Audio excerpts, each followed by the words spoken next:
Hey, tomato friends, happy Thursday. It's Awesome Sauce Thursday. Welcome, welcome. Thursdays can't come fast enough for me.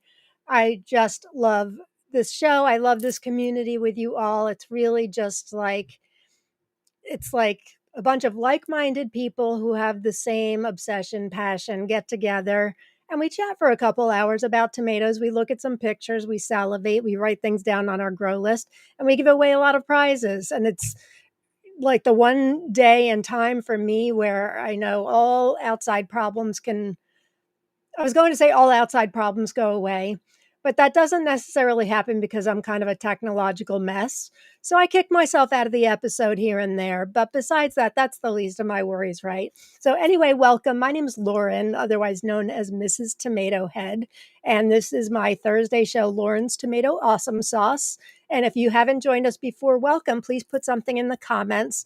We are an interactive show, so I try to get as many comments on the screen and questions on the screen as possible, which makes things take a little bit longer. But I like, rather than talking at you, I like making you all feel a part of the conversation, because if I show a variety, we all want to hear if you've grown it and what you thought of it. That really helps as we compile our grow lists.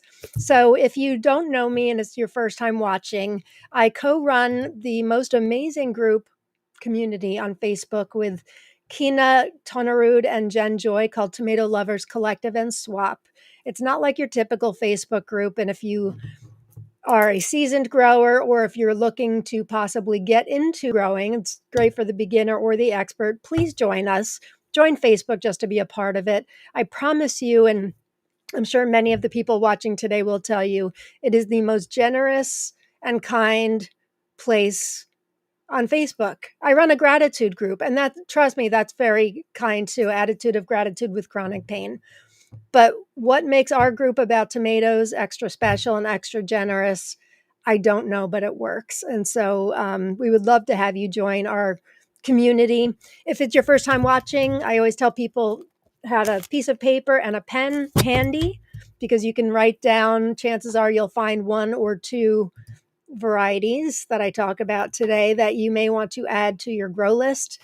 In TLC, Tomato Lovers Collective and Swap, we offer a couple opportunities each week for you to seek any varieties that you can't find, or you're just looking for, maybe you can't find it anywhere, or you just don't feel like placing an order for them. We have Seed Seeking Saturday, where you can put up to 5 new varieties each week. They don't have to be new. Sometimes mine are repetitive because I can't find them. So every Saturday you can change it out and put up to 5. And then we have our most wanted post, where you can have one variety at a time. That is your most wanted. And hopefully somebody finds it for you and you get to erase that, or I erase it for you, which happens a lot. Kina does too, I know. And then you could put a new one up. And then we have Micro Dwarf Monday, if you're looking for micro dwarf varieties, micro and minis, which is usually anything under about 24 inches or so. We have that on Mondays. So we have all kinds of opportunities. We don't allow people to come in and just say, here's my list I'm in search of, because then it would turn into a hot mess of a group. And that's not really what we're about. We're about educating. We're about having fun. We're about giving even more than we receive. So, and then we have lots of extras. And although my show here isn't officially part of TLC, a lot of the members here are members of there also. So welcome, welcome, welcome. I've got, just when I swear every week I'm like, gosh, I talked about so much, there's so much going on and new varieties that I can't wait to showcase. I come up with, I think there's like 15 varieties I want to talk about today. If it gets too late, I can always, bring it over to the next week. I very often do. Last week, I had my cousin Brooke here with me, and she had so much fun. Thank you all for saying hi to her. She had a blast. And if you were watching, she is reading that book, 10 Tomatoes That Changed the World. She actually, on her way home to Rhode Island, she got it on Audible so she could listen to it on the way home, and she's really enjoying it. But it was cool for her to see kind of behind the scenes and what makes us tick, we tomato heads. Believe it or not, I actually have a tomato I'm going to taste with you all today. Here it is. Today is November 20th, 2025. And I started a tomato. I started it actually before I went on vacation back in like, I guess it was the end of June, and we had a heat wave. I was away for a week. So what I had started fizzled out. So I started it again, fully intending on growing it indoors because it's a dwarf. And I was successful, and I'll show it to you in a minute. So I had one taste. I told Keena and Jen the other day, I've tasted it once. I've got a couple more here. One I want to taste with you guys live. Um, and it's kind of an exciting one, I think. So glad to see you're all here. Let's get to some comments, and then I've got a couple other things to talk about. We have Sherman here first, of course. Hey, Sherman. It was a beautiful sunny day here in New Jersey, although it was definitely chilly, chilly, chilly here this morning. So for those of you that have watched the last couple weeks, so I have the most wonderful little fuzzy thing that ever walked the planet, Rory the Wonder Cat. And a couple weeks ago, she was diagnosed with lymphoma, and she is dying. But the sedative they gave her made her seem so much worse than she was for a couple days. So we didn't think she'd make it through the weekend. And while she is still dying, um, we may have a bit more time with her, maybe even until Christmas. It's hard to say, but she's getting spoiled rotten, and this indoor cat is now having. I'm allowing her paws to touch grass, and so she wanted to go out this morning. It was like 27 degrees Fahrenheit or something, and not only did she not like the wet, it was pretty cold. So she's like, if those of you that have cats, she's walking like, what is this stuff? And we were slip sliding all over the deck. But it did turn out to be sunny. Thursdays, as you guys know who've watched, I normally spend all day getting ready for this show, making the slides and doing my research and stuff. So I didn't get a chance to go out other than with Rory the Wonder Cat this morning. But Rory's doing, I don't think she's doing any worse than she was last Thursday. She's getting spoiled rotten. We're giving her deli turkey and rotisserie chicken. She's eating her regular food too. So she's still losing weight. She's drinking a lot, which is another side effect. But yeah, it's hard. It's so hard to say. And you guys know who've had animals who've been diagnosed with something like that. I guess lymphoma is pretty common. She's only 8 years old, but it is fatal. So it's really hard to say how much longer we'll have her. But the one good thing, and I think I shared this last week too, is that we know she's dying and we're enjoying every single minute with her. And she's milking it for all it's worth. She knows she's getting whatever she wants. So for those of you wondering, Rory's still doing about the same as last week, which is a good thing. She's still cuddling. She's still bringing me to bed and all that. So all is relatively good. Let's see who else we have here. Deborah's here. Good morning, Deborah. That was early for you 2 hours ago. Glad you're here. Deborah's in Australia. Hey, Susan. Nice to have you here. And another Aussie here, Justin. Hey, Justin, good morning to you. And Jamie's here. Hi, friends. I'm so looking forward to hanging out with you all today. I need some tomato goodness to make this day better. Got my alarm set. Yeah, I saw you make a post about it being a rough day for you. I hope the day's gotten better. And I promise you this, whatever's going on. Well, I can't promise, but I know for me, it helps me forget about my issues for a couple hours. Last week with my cousin Brooke, it was actually like an hour and a half, which was like speed racing. I'm not sure why I wasn't as chatty as usual, or maybe just with the varieties I was showing, just not a lot to say. Oh, before I forget, every episode I give away prizes, and for the longest time it was me giving away prizes, which I'm happy to do. I can't remember really the last time. Actually, I think I gave one away last week because it was a special one, but people are really so anxious to share. And so we've got some great prizes again today. Teresa Begin, who is one of our, she does it quite frequently. She's giving away to 2 winners any 5 varieties of hers. Before I forget and I get into the prizes, just all you need to do to win, I do a drawing at the end of the episode, and you just need to type in once in the comments #tomato. And so you can be up for any of these prizes I'm going to talk about now. So 2 prizes from Teresa, any 5 varieties of hers, and she's got a lot of great stuff. And then Olivia Lai, who has told me she wants to do this every week now, which is incredibly generous. Um, this is for one winner, 10 seeds each of Alophira of Secret, Antique Bronze, Arbusney, Amur Tiger, Ananas Tiger, Black Shadow, Metallica, Abraham Brown, Abraham Green, and Nano's Meatball Dwarf. Again, another very generous gift. And then, let me see if I have the slideshow here. Caroline Starenka of, oops, that's not it. Here it is. She's starting a new business called the Tomato Lab. You guys may have seen her in the group. She created advent calendars. She's giving 5 advent calendars away. She sent me this picture. So 5 of you can win one of her advent calendars. So looks very, very lovely. Thank you, Caroline and Olivia and Teresa, for these generous gifts. So it's 5, 6, 7, 8 opportunities to win today. Thank you to all of our generous donors who do this every week. I'm just beyond words at how generous you guys are. Okay, let's get back to some comments. All right, Jamie Mayor from Afar's here. Hey, Mayor from Afar. Blah blah's here. For those of you, I grant a lot of seed wishes. I'm sure you guys know this.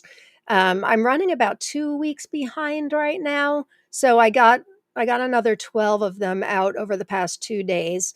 I do get them out. I keep them all in. I've got a whole stack of these binders, and I love sharing seeds. What's coming up now is a lot of our grow outs, our team grow outs for 2025. Just about all of mine have been sent in, so I may be sidetracked a bit with getting the grow out seeds out. I'd like to get them out before Christmas if possible. Wanted to get them out by Thanksgiving, but a lot of people were late. So just bear with me, but I always get them out. So have no fear if you are on another section of the world, like, and you need them now, or if it's a micro dwarf I promised and you need it to grow indoors now, just let me know. But in general, I think I'm up to about October 19th right now. So that's not too bad. I've been months behind before. Who else do we have? Here's Teresa. Thank you, Teresa, for your generous donations today. And yes, if you guys could like, share, subscribe, I would appreciate it. If you don't follow me on Instagram, if you're not on Instagram, can't do that. But if you do, I post very detailed reviews on my Instagram, and it's at Mr. and Mrs. Tomato Head. If you don't follow me, I haven't put anything up in like a week, maybe even 2. But I have so many more I need to do. So follow me on Instagram. If you don't subscribe to me on my YouTube channel here, that would be groovy. If you did, that really helps. And liking really does help too. Ongwei's here. Hey, Skano Ongwei. Nice to see you, my friend. Mariah Levin. I've just got micro seeds in the mail, so I'm giving them a try. Great. If you have any questions about growing micro dwarfs indoors, I'm your girl. Just private message me or email me. You can always email me too. I have a whole bunch growing indoors right now. Some of my own crosses. I have one from Ongwei, a cross that he's made, a micro cross that is growing indoors right now. So if you ever have anybody, this goes for anybody, if you ever have any questions about growing micros indoors, please feel free to message me. People think they're bothering me, and I may not get back to you right away, but I always love to help. I even have here on my YouTube channel, if you're watching on YouTube, I have a step-by-step video I created a year or so ago, like growing micros indoors, start to finish. So that could be helpful to you too. But it's fun, and it's great when it's the winter and you can taste some fresh tomatoes. Even the one I'm going to taste today with you all, which will be the first one. I'm excited to have a really, I think it's a good tomato. I mentioned I did taste it already, and it was good. Looking to see if perhaps even a little riper might be better. Sometimes tomatoes actually, and maybe you guys find this too, underripe is actually tastier with some varieties. Do you guys feel this too? Sometimes, definitely not overripe. Then it gets mushy and mealy and yuck. So sometimes it's like an avocado, like it's got that sweet spot. Like when is the perfect sweet spot? And it really differs by tomato where that sweet spot is. Also differs by what you like as far as flavor. You know, if you like it tangy, which I do, I like tangy and sweet, that perfect marriage for me, which is why I like green when ripe tomatoes. And that's one of the ones I'll be tasting in a couple minutes. It's got a good, most of them, not all of them, but most of them have a good marriage of tangy and sweet, which is why I like GWR tomatoes. Who else do we have here? We got Jamie. Hey, Tara Dove. Grabbing a pen. Good thinking. Hey, my partner, Kina. Hey, Kina. I swear, every time when every week when I'm compiling my list of things to talk about, Kina, you always come to mind. I'm not sure if I've ever told you that or not. I am always thinking, like, I wonder if Kina knows about this. Some of them I know you know about because I talked to you about them, but I'm always wondering. You're like my baseline. You're my baseline girl. Hey, Drew, tomato heads. Still got a few maters left. Oh, good for you. You're lucky. When I was out with Rory the Wonder Cat in the freezing cold this morning, I was looking at my plants, which I don't pull out. I let the roots rot in the ground. Usually I cut them and let the roots rot, but I haven't even had a chance to do that. It's been busy every weekend. Maybe this weekend. We actually have a free weekend. I do let them kind of compost in the soil. I've read and heard, I think from Craig LaHoulier, that he did that, and everybody has their own things. What I do isn't necessarily the right thing. I never pretend to know it all. If I ever come across that way, just smack me, because I don't. I'm always learning. I've been growing for 30 years and I'm always learning and trying new things. It's fun trying new things and learning. I learn things every day. I learned a bunch of new things just today. So I can just share my own experience, how I think something tasted, what I do in my garden, but that does not make it the right way. So please don't ever think that.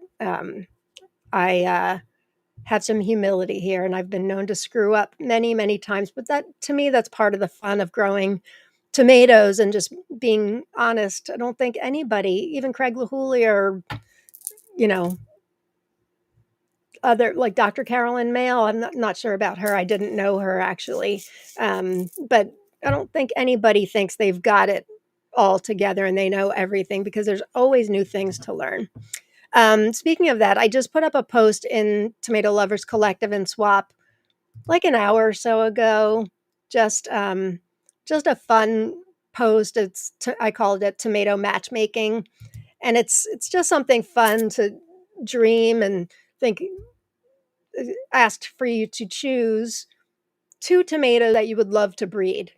Doesn't matter if you're a breeder or not, but just 2 tomatoes maybe that you love or you have an idea for, you would love to breed them, and what would be the name. So it's not for things that you've necessarily already bred, but things that you have an idea for. And it's just fun. We put up these posts for fun once in a while. So I've been enjoying seeing everybody's answers. Oh, Mariah, so you're growing Tiny Totem, yay. Orange Pinocchio, Fat Frog, Florida Petite. Great. I don't know if you were watching, I think it was 2 weeks ago. I'm growing a Tiny Totem indoors. It's one of my all-time favorites, and I use it for my microbreeding a lot. That's a really good one. I don't know if you saw the episode, but that's an excellent one. I like Pinocchio Orange also. So hope you enjoy them. Jamie, I think I may add another to my Micropalooza grow. I just can't decide which one. Yeah, speaking of Micropaloozas, for those of you that may not know, we started it October 1st in the group, but it's an ongoing thing. Every Friday, a post goes up where you can share your progress. And the only rules are really you can't start it before October 1st, which of course is impossible now, but you can start it anytime after. So it's funny you say that, Jamie, because I just got rid of a few today, and I have a couple of my own crosses. I kind of want to start over. They weren't going the way I wanted them to. So I think I'm going to do the same. So for anybody that thinks they missed that window, you didn't. It's fun, and it's fun seeing everybody's progress, not a race. You don't have to share your seeds at the end. It's just for fun during the winter months, which can be gray and dreary. I was talking to Angwei yesterday. he called the gray sky Pittsburghy. He lives in the Pittsburgh area, so I guess that's a adjective, Pittsburghy. And I'm like, I think it's Pittsburghy here in New Jersey too. Hey there, hello, lovely people. I have a different job now, which keeps me from watching live most Thursdays, but I will have it on and keep an eye on the subtitles. Still have tomatoes blooming here in Washington. Excellent. Well, glad you're here. Hey, Rowena. Happy Thursday to you. And Shirva's here. Oh, and Lucky Garden. Alex is here. Hey, Alex. Nice to see you. Alex and I have been talking a lot about tomatoes lately. For those of you that don't subscribe to his channel, he hasn't put out anything recently, but he's looking to start again. If you haven't seen his videos, you want to check it out. Subscribe to Lucky Garden channel, and boy, are his videos gorgeous. Absolutely gorgeous. And interesting varieties too. He has a photography background. His editing is superb. I wouldn't even try to compare. I often tell, and Jen Joy too, I often tell them that's why I do live, so I don't have to edit because it's so time consuming. But he has a beautiful channel. Hey, Linda. Thanks for being here. I'm only 20 minutes behind on the comments. That's not so bad. Eric Mooney's here. Hey, Eric. And Spicy Sancho's here. I sure wish that the Facebook profile names matched up with the YouTube ones. Although I think I've said this before, my YouTube handle is Mr. and Mrs. Tomato Head, which is obviously not Lauren Blanchard Zaleski. So some of us have gardening channels, so our names wouldn't match up. But then there are some that are easy, like Francis here. Bailey told me to make sure we got home from the hospital in time to catch Lauren and friends. I'm so glad your Bailey is doing well and is out of the hospital. Your photos make me so happy. I'm really, really happy for you. And thank you, Bailey, for reminding your mommy. Hey, Greg. Nice to see you. You changed your name. Poppy's PNW Garden. Oh, you did tell me this the other day. I apologize. It was what? Stitcher at Heart? I know who you are, Greg. Hey, Leslie. Thanks for being here. And Anne is here. Who else do we have? Caroline's here from the Tomato Lab, one of our donators of the gorgeous looking advent calendars. 5 of them, as a matter of fact. Who's this? Is this Haley? Yep. Hey, Haley. Princess Baby Boo 3. Finally able to hop on. I work later these days. Work is really just getting in the way of our tomatoing. Seriously, all of you people who have jobs that are interfering, you need to talk to your superior seriously. If you want, I can write an excuse letter on your behalf. I'm sure a letter from Mrs. Tomato Head will bear a lot of weight. Hi, Erin. Thanks for being here. And Olivia's here, another one who's donating tons of prizes lately, and beautiful one winner, 10 seeds each of 10 varieties today. So thank you, Olivia. Who else do we have? We have, hey, Kathy, nice to see you. And Claudia's here. Hey, Claudia.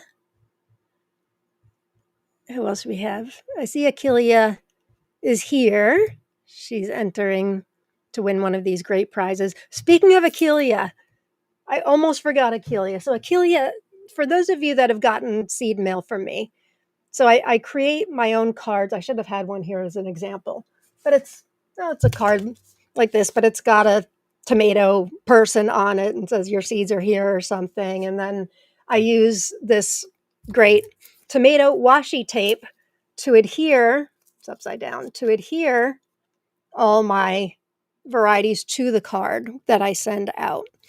And I didn't realize how much time it takes for me to tear the washi. And then Achillia told me about this gizmo, which I think is meant for, it's meant for really any kind of tape. But let me tell you, this is like a life changer for me. So let me see if I can show it. You twirl this thing and it's got blades under it. That's not a good example here, but it cuts them in these perfect, that's not a good example here, these perfect little things. So I line them up on my seed trading table and I don't have to do a thing. Look how cool that is. Available on Amazon for anybody that uses washi tape also. All right, this is a really bad example. It's been working great, but now the tape's stuck under there. Here we go. So you can see here. Tape's getting lost. Okay, you get the idea. Usually it works great. So thank you, Akelia, for that amazing idea. If anybody wants a link to the one I got on Amazon, which actually works really great, just not live because that's the way things go. Let me know. It's really like it really saved me a lot of time. I had no idea that just doing that a bunch of little rips was that time consuming, but alas, it is. Hey, Claudia, nice to see you. Eva's here. Hi, Eva. And Brianna's here. Who else haven't we said hi to yet? Hi, Eva. And Gigi's here. Hi, Gigi. Oh, I forgot the glow tomato. Hang on. Thanks, Greg. I didn't realize it was so missed. Hang on.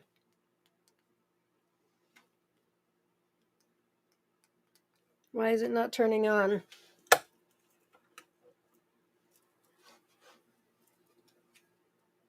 Oh, because it's not plugged in. That's why.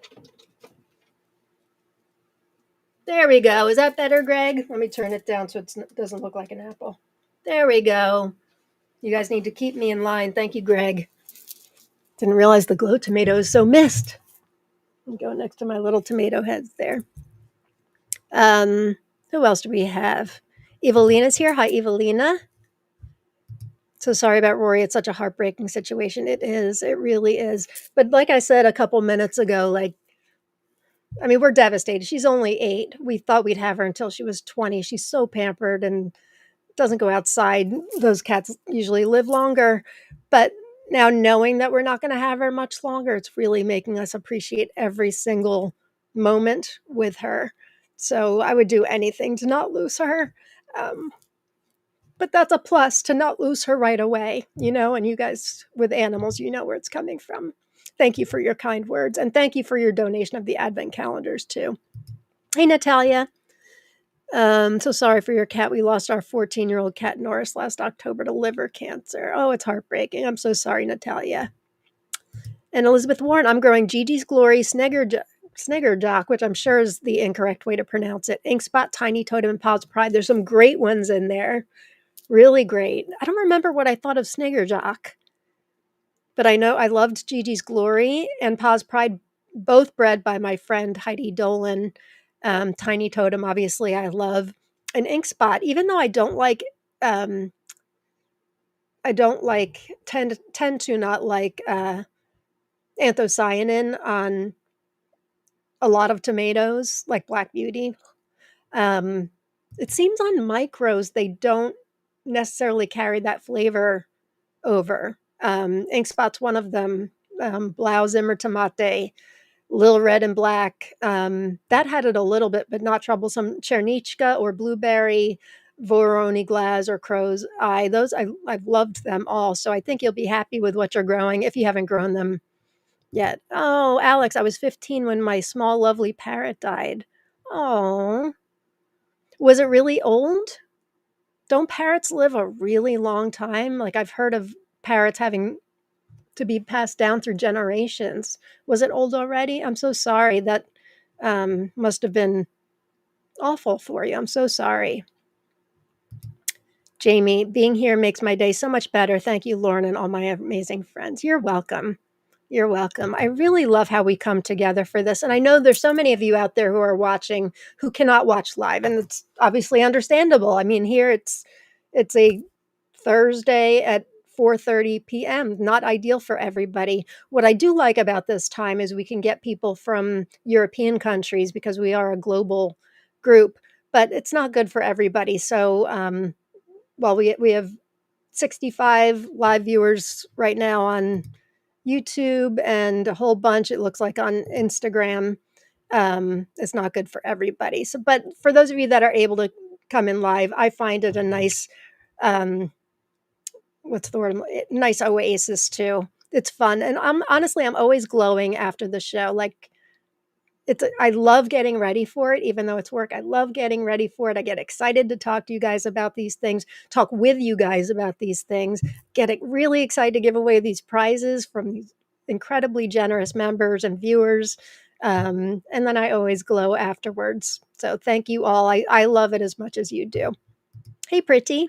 Hello from wet and cold Southern California. We are not used to this in November. Watching Awesome Sauce and peeling persimmons for Hoshigaki. I don't know what Hoshigaki is, but I need to know. I need to know. Gosh, I wish I could grow persimmons. Actually, I think I probably could. My nephew down in Delaware isn't much further south from me. He's growing persimmons, so maybe I could. But Pretty, if you think of it, private message me and fill me in on what Hoshigaki is. I'm super intrigued by that. Or tell us in the comments. Hey, Kathleen, I'm happy that you're here too. Am I missing anybody? Deb's here. Hey, Deb. Got a lot of people entering. Amazing prizes. Thank you to those who are donating. Agree. Natalia says, I wish I missed Awesome Sauce Thursday so much for the last couple weeks. Was getting ready for my CNOR exam that I passed this Monday. So now relaxing and listening to Lauren finally. That's excellent. Congratulations. By the way, I keep forgetting to talk about my shirt. So, of course, it's Inspired Garden Life. This one says, my therapist says I need to talk less about tomatoes. So, yeah, that is not happening. If anything, I talk more about tomatoes. Inspired Garden Life is where all my shirts come from that I wear on the show. Check them out at inspiredgardenlife.com. Use the code TLC20 and you get 20% off of everything. And the first Thursday of the month, they sponsor the show with all prizes. They give out 5 T-shirts, 3 gift cards. They're incredibly generous. Tim and Darylyn, a lot of you know them. You've ordered from them before, but they're wonderful shirts. I don't get paid for them. I don't get paid by them to talk about their shirts. So I say this wholeheartedly that I love their shirts and I love them. So check that out. Speaking of the first Thursday of the month, so next week here in the United States is Thanksgiving next Thursday, which means there's no show next week. So it will be 2 weeks from today when our next show will be, and that will be an Inspired Garden Life show. So I will miss you guys for 2 weeks, but I'm sure I'll be compiling a lot of great tomatoes to talk about. Hey, Mary, I'm late. It's flooding here, so much rain. Yikes. Stay safe. Of course, I haven't talked about a single tomato yet, so you're good. Okay, here's exactly what I was talking about. Woolly Kate tastes so much better under ripe. Agree. And Gigi gave me, I've talked about this variety before. It's a variety bred in Spain by Guy Ferrier, I believe is how you pronounce it. It's called Verde Rojo de Sierra Pondo. It's not quite stable yet.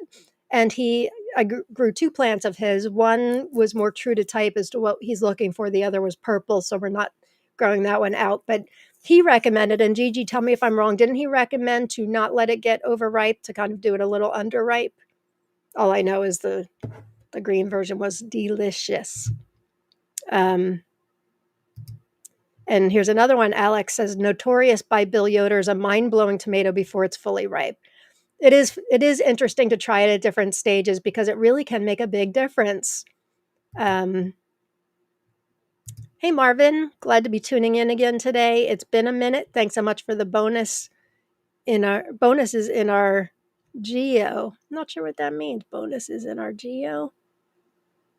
I'm not sure. Oh, grow out seed packets. Gotcha. Hey, Sasha, nice to see you. Who else? Hey, Chantel, nice to see you. Oh, this is good to know. So I mentioned leaving my plants in and letting the roots, keeping the roots in the ground. Jamie Hill took a soil science course and says my soil science professor was a huge believer in leaving the roots. Good to know. So it's not just running behind and not getting a chance to, but I usually try to cut them down and get rid of the other stuff. Just leave the roots in. cutting the tomato stems back allows the microbes attached to keep working for us. Good to know. This is why doing this live is so helpful, I think, and why I just love you guys, because this stuff's really, really helpful. It's helpful for me. I'm sure it's helpful for you too. Hi, Craig. Craig Denarde. Hey, Lauren and tomato lovers. Nice to see you, Craig. Thanks for tuning in. And Resilient on Repeat is here. Hey there. Made it though, few. Yep, you made it. Haven't done, but I'm going to taste a tomato. For those of you that are joining in late, we have 8 amazing prizes to give away at the end of the episode. All you have to do is put hashtag tomato in the comments. For those of you watching on Instagram, my platform is called EV Mux. It can't see any comments that you make, which means my giveaway tool also can't pick you up. So if you'd like to be a part of the conversation or at least win a prize, come on over to my YouTube channel, Mr. and Mrs. Tomato Head, and you can watch there also. But if you just want to watch and don't care about that stuff, YouTube's just fine. I sure wish they would change that. It's a pain. It's a real pain. And Instagram has started cutting off after an hour, not every week, but I think last week I had to turn it off. Or no, Facebook wasn't working last week. It seems to be working this week. Did I already get Tanya's townhouse garden? Hey, Tanya. Olivia, I love Lucky Gardens videos. I agree. Me too. Me too. Good afternoon, Dean Conjured Vapors. Nice to see you. I'll write a letter for you, Chantel. Anybody else need a letter for their boss? I will write you a letter because this is important. Honestly, it's like self-care, is it not? Jamie, I know you and I have talked about this. It's self-care. These are the things that help us, things that put us in what I call a state of flow. I even have a chapter on it in one of my books that I published. Things that help us forget about life for a while, because life is hard, so hard in so many ways. What a nice treat that we can all come together here once a week and just have fun. Non-regular Earth people who don't understand the whole tomato thing, they wouldn't get it, but they probably have something else that puts them in a state of flow too. Maybe it's writing, or maybe it's other kinds of gardening or painting or whatever. And for us, once a week, I find it very comforting. Do you guys find it comforting each Thursday? I know I sure do. Comforting even though I'm running a show. Totally. Not comforting when I kick myself out. Hey, Heidi, watching with the little man after daycare. Hey, little man. Natalia, please write something to my supervisor. My doctors, coworkers, and patients in our busy operating room won't be happy, though, if I don't go to work and spend my days in the garden. Yeah, I'm not sure a letter from me is going to fly in that situation, nor should it. But I wish I could. I'm sure you are much, much more needed in that capacity for sure. Hey, Brandy. Finished work so I could join. Looking forward to some awesome sauce fun today. It's a dreary, rainy day in Texas, so I'll take the sunshine from my TLC fam. Nice, nice. By the way, I assume you guys can hear me right. My Yeti microphone, which we thought wasn't working last week, I do some chats in my other group on Mondays, a book study and a Zoom chat that I run, and Friday, and the microphone was working fine. So it must have just been something with the connection last week. But I assume, am I not breaking up this week like I was last week? And the microphone seems to be working. Otherwise, you guys would be telling me, I'm sure. Hey, Drew. Nice to see you.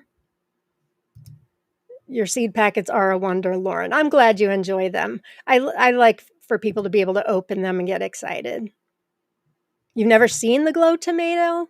I got it a couple months ago. I don't think I've had it on in 2 weeks, but it has been back there. It's just I don't keep it there all the time because there's a cord that I would kill myself on. I keep it over there. But yeah, where did I get it? Etsy a couple months ago, I think.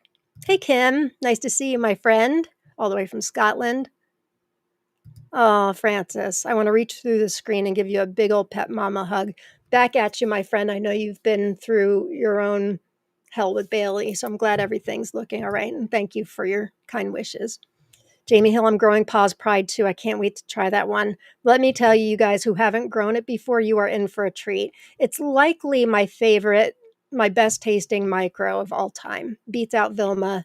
Um, it's more of a mini dwarf. It gets a little bit bigger, although maybe in a smaller container can be grown as a micro. It doesn't get too big, but Heidi has really nailed it with this one. It's this um, purple green striped variety. It's got green seeds and goo inside, which I love. So much flavor. So my hat's off to her. I did a review on that last fall because I got to try that one early. She had sent me seeds. So check out on my Instagram. I have a detailed review of Paws Pride, but it really is excellent. I know Kina was blown away by that too. Oh, thank you all for your wishes with my Rory the Wonder Cat. Oh, and your Alex's parrot was old. Yeah, they do. How old? I'm curious. Regarding the tape dispenser, were you able to put it together by myself? Mine needed an engineering degree to assemble, but I love how the tape dispenser cuts the perfect size every time. Well, yes, I did. I'm not convinced it's together properly at all because the instructions were terrible, but it works. It totally works. Just not, I think I've got a buildup. Yes, I do. I have a buildup of tape down there, so it's all, yeah, now it's working. So these are all individual. Look at that. And they are the perfect size. Like I couldn't even, they're the perfect size. So thank you, Achille. That was a really, really nice time saver for me. Um, who else do we have? Am I missing anybody? You can totally grow persimmons in New Jersey. I think I'm going to try. Hey, Kid Seed Company. Speaking of Kid Seed Company, nice to see you guys. We love you. Um, they announced a couple of days ago, or maybe it was just yesterday, they've put together a holiday collection. Um, where where did I put the pictures? Hang on. No, not there. Not there. I think it's in here. Yes, it is. All right, so they've got a holiday package they just put together, 40 US dollars, and it's a combination of all these seed packets in this nice little bag with their logo on it too. Would make a great holiday gift for yourself, your friendly tomato lover. But this is, what do they call it? The tomato holiday gift package, I think. And it includes Hurricane Helene, which is their own variety they've just released this year that they bred themselves. Beautiful ox heart. Mountain Sun, Red Trash Panda, Potiron Escarlate or Scarlet Pumpkin, Holy Myrrh Bearer, Cold Mountain, Blue Goldberry, Tennessee Green, Italian Assisi, and Croix de Boeuf one. Or I never know how to spell that or say that one. One, I don't speak French. They're one of the things I love about Kid Seed Company is so many of the varieties are accumulated from their world travels, their world travelers. And so you click on one of their varieties and there's always like a great story that accompanies it. Like we picked this one up in, you know, Spain or whatever. So that you get 20 seeds of each of these for $40, which is quite a deal. I can speak for the quality of their seeds. I know many of us can. So make sure you check them out at kidseedco.com. Let me get the link. Here's the link right here. $40 is a steal, even if it's for yourself. And their packaging is unreal, as you can tell from the photos. I've shared them. Shared. I don't think I have any around here. I think I've logged them all at this point, but they're beautiful, full color photos. The stories right on the package. So check them out. $40 US. You guys ship international, yes, Laura? I'm almost positive. I really should know this, but um, I'm pretty sure you do. So make sure you check them out. Glad you guys are watching today. Okay, where are we? We get to a couple more comments and then we'll actually talk about a tomato 50 minutes in, right? me skip ahead. Love this shirt. Yeah, it's perfect for me, isn't it? Hey, Mandy. I was watching from Instagram and was the only person for a while and felt left out, so I had to join on here.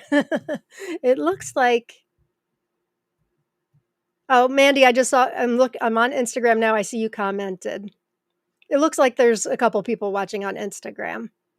Hi, everybody on Instagram. I'm sorry I can't see your comments, but if you wanna watch over on YouTube, that would be fabulous. Oh, okay, here's the answer from Pretty. Hoshigaki is a traditional Japanese method where whole peeled persimmons are hung and hand massaged daily for several weeks until they develop a soft, sweet, and slightly frosted exterior. Oh my word, does that sound incredible? And then Gigi's answering my question about Verde Rojo de Sierra Pondo from the breeder. Yes, before fully ripe, when it's still crunchy, is when it tastes best, I confirm. Thank you. Thank you, Gigi.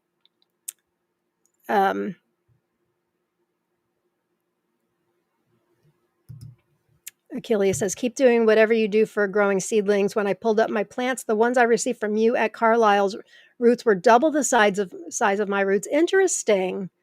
Thank you for letting me know that. I appreciate that. And yours looked amazing. So that's a big, big compliment. For those of you, I won't get into it now, but for those of you that don't know my seed starting process, I do have a video on my YouTube channel. I think it's Seed Starting 101. I tend to start, I'll just say briefly, I tend to start in a pot with soil halfway down the pot.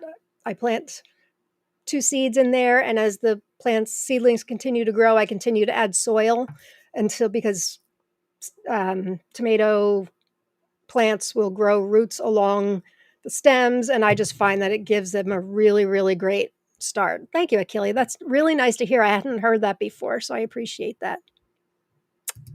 Pretty says James Prigioni grows persimmons in New Jersey. Of course he does. I should check him out. He's what does he call himself? I mean, he's the gardening channel, but he's like the Jersey guy or something like that. Huge gardening channel. It's definitely a mind easier to be able to watch or even just listen to the show. That's great. That's great. Has anybody watched? I just discovered her yesterday. I knew about her, but Mary's Heirloom Seeds.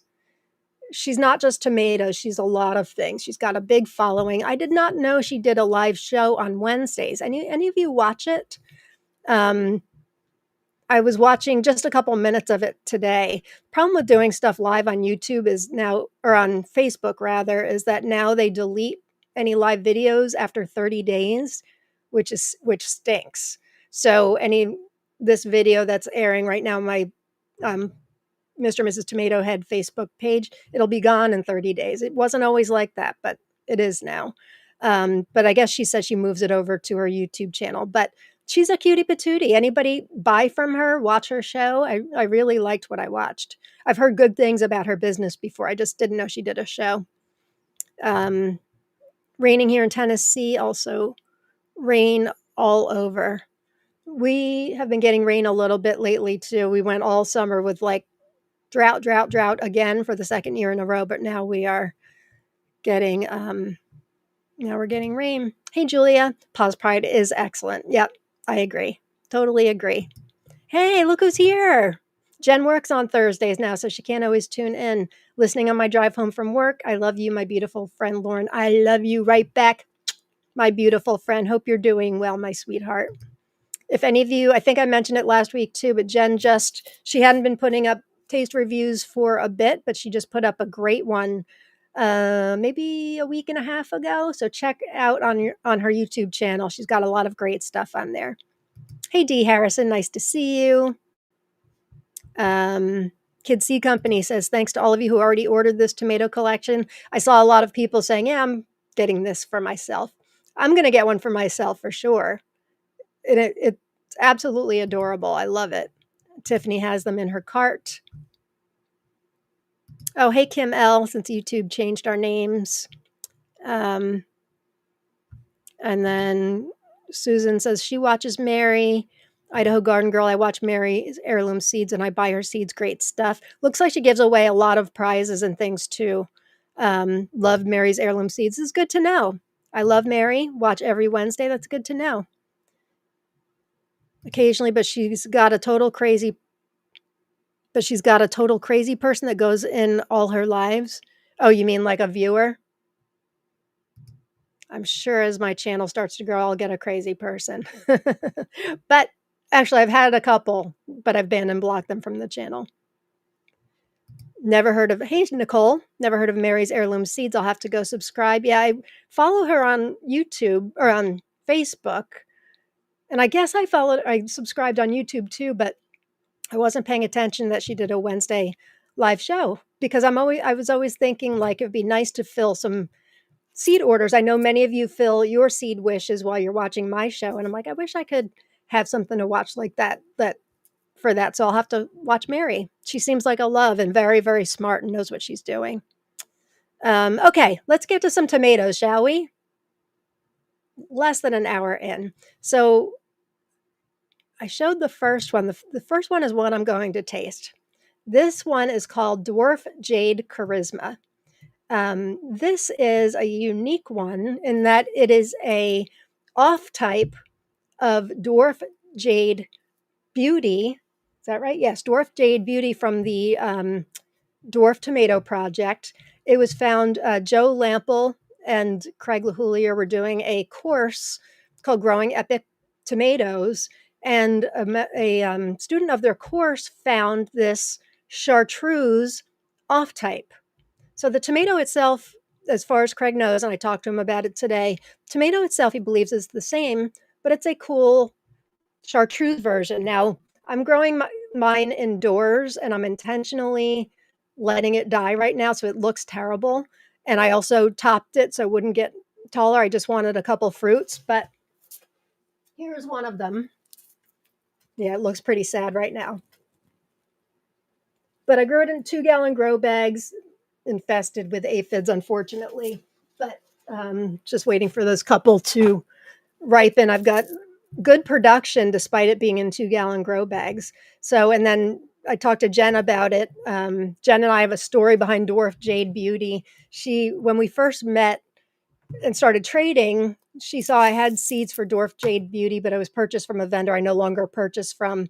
And I sent her seeds because she asked for them. Her daughter's name is Jade and she wanted them. So I sent her seeds and she couldn't get them to germinate.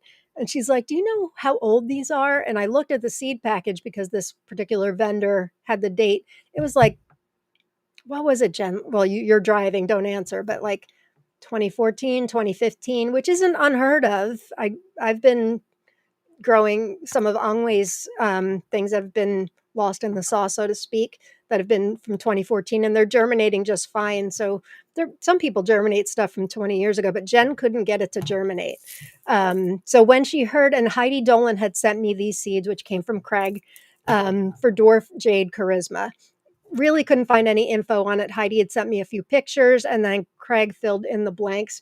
So let me tell you about, since it's, we think, the same variety as Dwarf Jade Beauty, just with potato leaf. Well, that's potato leaf too, but with chartreuse leaves.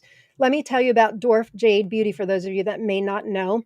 It was introduced in 2011. Looks like it was bred by, I think this is by Patrina Nusky Small originally. Cross made in 2006 between Golden Dwarf Champion and Green Giant by Patrina Nusky Small, who's the co-founder of the Dwarf Tomato Project with Craig. And then with most Dwarf Tomato Project varieties, a lot of people are involved in doing the selecting and the growing out. So there's a whole list of people here: Lisa Moore, Richard Watson, Howard Kushner, Russell Peets, and Bill Minke.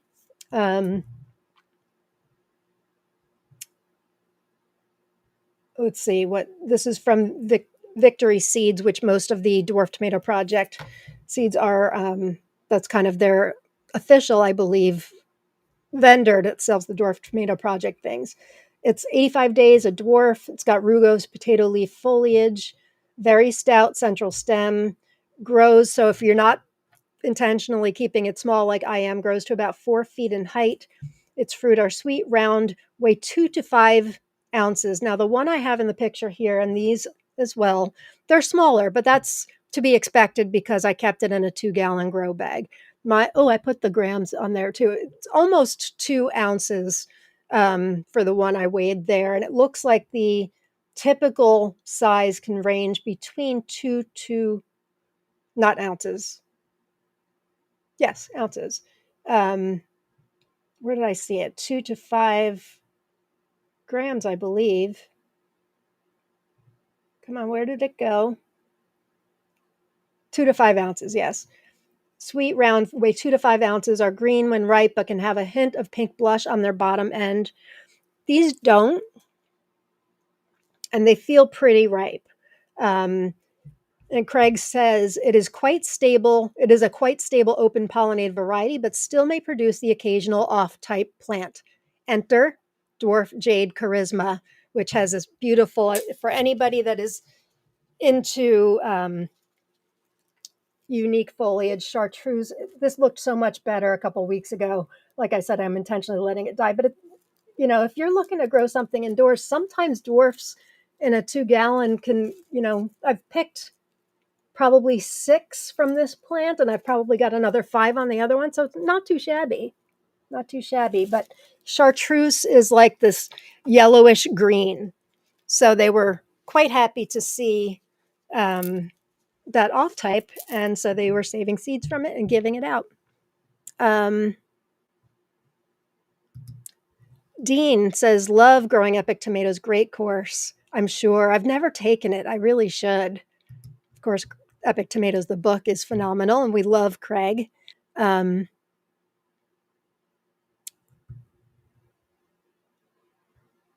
lot of persimmon talk here. Kids Seed Company checkout page drop-down box for countries gives United States as the only option. I thought I saw Kids Seed Company mentioning something here. Maybe not.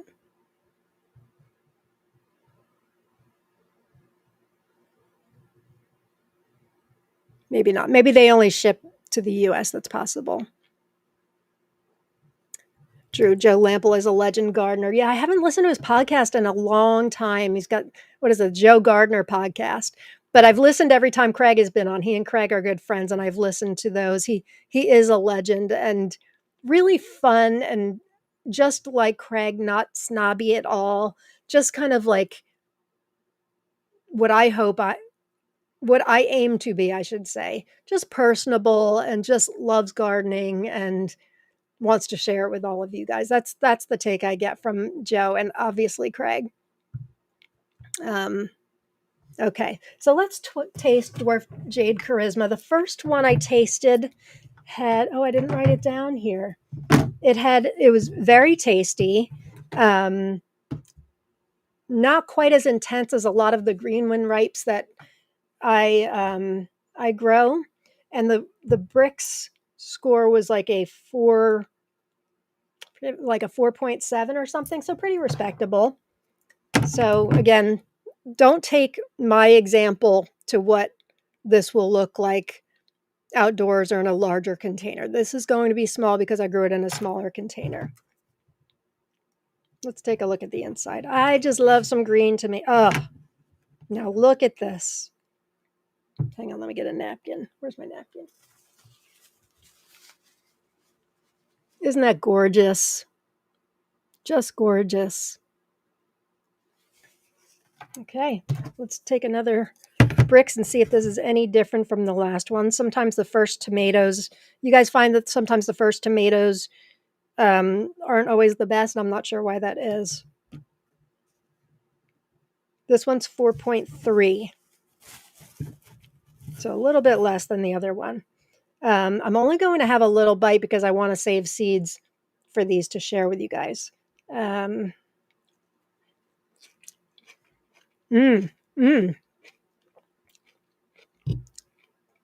this one tastes better than, in my opinion, what I like as far as a taste profile. Tastes better than the one I tasted a few days ago. Really tangy, which is one of the reasons I love green when ripe tomatoes, is because They stay tangy, but also have a bit of sweetness to it. They're not, I can't really say too much, but I've been doing a lot of research lately on why green tomatoes taste so good. You'll find out eventually.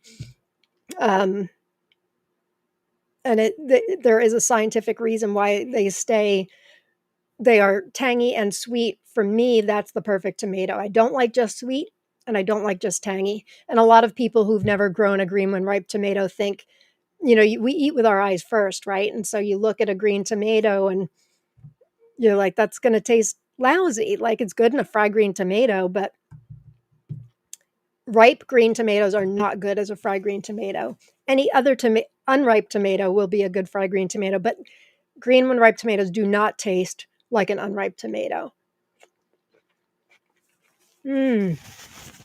I've got a little pucker, which I love.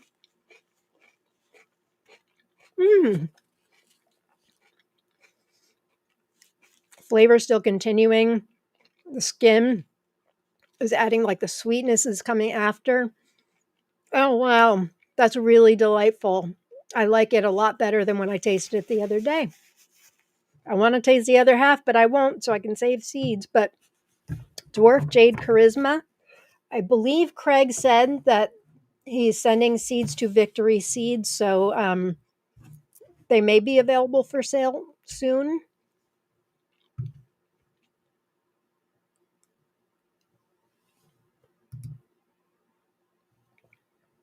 But I'm not sure. But I will be saving seeds and we'll be able to share it. So I don't know if it's a safe assumption, but for those of has anybody grown Dwarf Jade Beauty? Wow, that was really good. That was really good. And gosh, to taste that at the end of November is amazing. Uh-oh, Linda. You're a bad influence like Chantel. Eat it. Let me think. How many more tomatoes do I have? Yes, it's Dwarf Jade Charisma.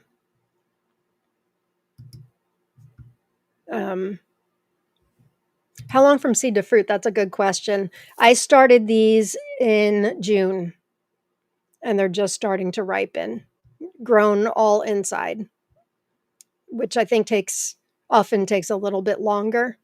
But I tend to find even micros. It's usually like 4 to 5 months from seed to fruit.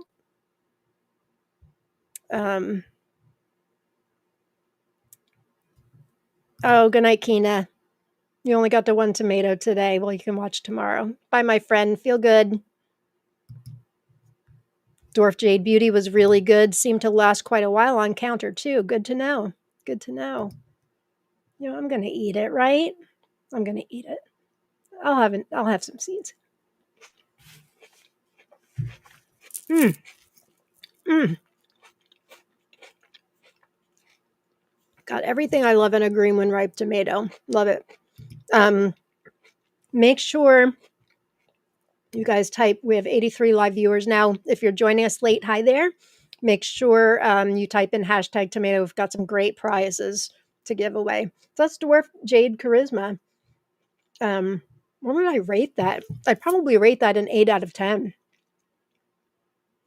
Kina, I don't know if you're in bed yet. You're going to have to remind me that I'm rating an 8 out of 10. Actually, I can write it down maybe if this thing's working. Yeah, that was really, really nice. Okay. On to the next one. Corny's Cross. This one has been, I know I share this every week, but it often seems like week to week, there are certain varieties that just I keep reading about or somebody talks about, and it just seems to be like certain varieties are like, you need to talk about me this week. Corny's Cross is one of them. I have not grown it. I would love to hear from any of you who have grown it. It was developed by Mark Corny. I got my seeds from J&L Garden Seeds. We've talked about a lot lately.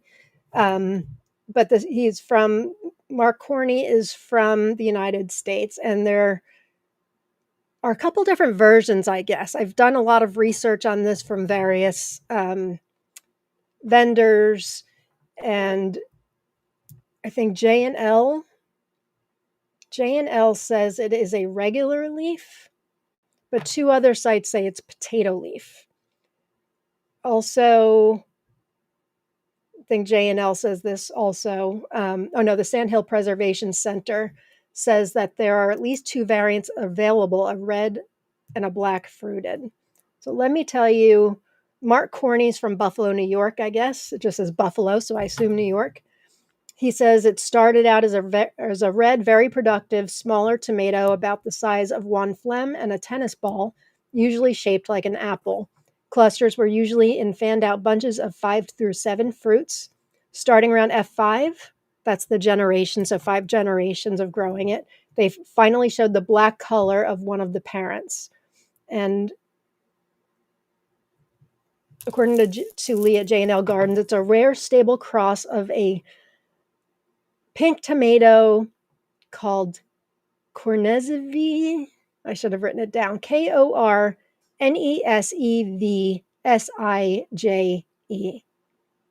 Kornevs, and an unknown black. The result is a medium-sized purple-orange tomato with green gel around the seed and an assertive flavor. We were amazed by the sheer volume of tomatoes produced last summer. Lee from J&L says it's a very underappreciated variety, 78 to 80 days. Tomato King says it's indeterminate mid-season, long extended fruiting period. Plant is strong and forms a sturdy stem reaching about 1.8 to 2 meters in open ground. Rich purple pink in color, slight glossy shine.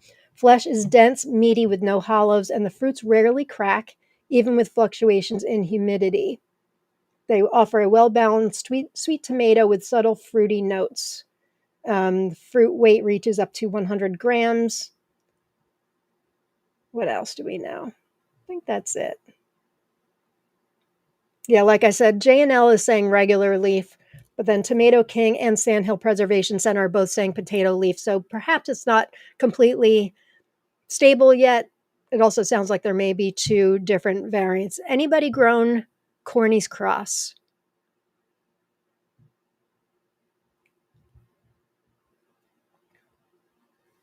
Hey, Terry, nice to see you. Heidi says, I grew it. It had very little production, was overall not very healthy. Did you grow it in your green stalk or an open ground? Just curious. Green stalk's not always, it's kind of like me growing this in a 2-gallon grow bag. It doesn't necessarily tell the entire picture. Paul says, Tomato Faifu says, Dwarf Jade Beauty, that there's a hint of lemon. I can concur. It does. So I guess that would match with the tanginess. Yeah, it's got that pucker I was telling you about. I could definitely see lemon in that. But then, and it's very intense, and then it eases off into sweetness, which I wasn't expecting. Really, really good. Yeah, Heidi, let me know how you grew it. Because these 3 other sites were saying it's incredibly productive, and it sounds interesting. How can you wait patiently for awesome sauce, then be late? Don't know. All right, so that's Corny's Cross, developed by Mark Corney. Surprised I haven't talked about this one yet. This one's called Mikado and Turner's Hybrid, and this is another one that has differing information about it. This is an old tomato. Oh, okay. Heidi says she grew it in a large container, like 21 gallons, so that's plenty. That's too bad. 2 different companies are claiming that they put this one out. Mikado, otherwise known as Turner's Hybrid, is a pink. The Burpee company, W. Atlee Burpee, says it came out in 1886 from them. And then Peter Henderson, in his vegetable seeds catalog, says it came from them. One thing they can agree on is it was the first commercial potato leaf tomato available. So that's really cool. Has anybody grown Mikado, or otherwise known as Turner's Hybrid? They're interchangeable. This unusual raspberry pink tomato with potato leaves were first released in 1886. The fruits are heavy. Plants require sturdy staking. Fruits weigh 1.5 to 2 pounds. Best for slicing or county fair competitions. Since they're heavy, they require sturdy staking. According to an 1887 advertisement from Rice's Box of Choice Vegetables, it was bred in Iowa and was unequaled in fine flavor. The photo on the right is from, oh, where did that one come from? That's the Rice's Box of Choice Vegetables label, which I got from Victory Seeds, I think. That came from them. They're really good with having some of the historic stuff on their site. And then their catalog, this is in the Henderson catalog, this is the verbiage they used. The largest early variety in cultivation. We named and introduced the Mikado tomato in 1886, and seldom has any novelty in so short a time created such a furor in gardening circles. Certainly no more distinct or valuable tomato has ever been introduced. 1886. Uber cool. Certainly no more distinct or valuable tomato has ever been introduced. One of the most remarkable features about this variety is the fact that, notwithstanding that it produces perhaps the largest fruit of any sort in cultivation, it is at the same time one of the very earliest to ripen. The cut we show being not more than 1/2 the average size. I don't have that picture. Immense clusters. What else? Purplish red. Not unusual for single fruits to weigh between 1 to 1.5 pounds. Surely somebody has grown this. This is a great question because in my research, it did say that some do think that this is perhaps pink brandy wine. That's a great question. I don't know the answer to that, nor does anything in the research I've found. It could be. It could be. What do you think? I assume, obviously, if you mentioned this, you've done your own research, so I would love to hear what you think. Craig, I ordered from J&L 10 days ago, but it still says processing from those who have ordered from them. Is that normal to process so long?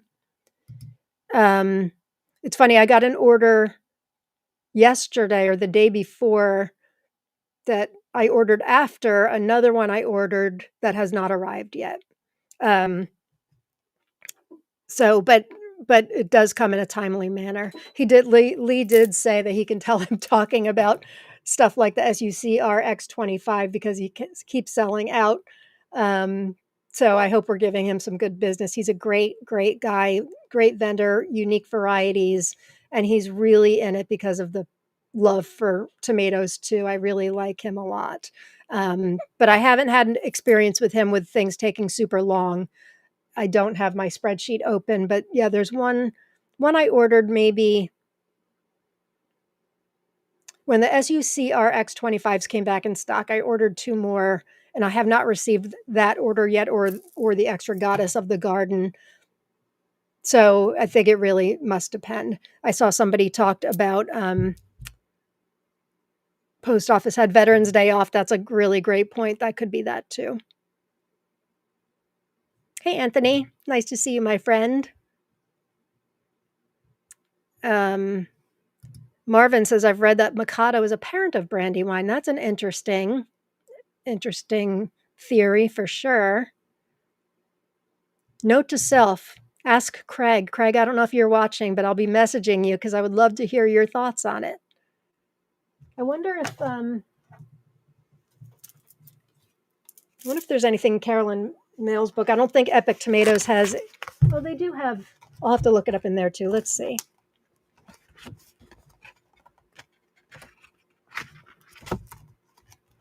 Well, hers are just in alphabetical order. Nope, she doesn't have it in here. Maybe Turner's Hybrid, maybe?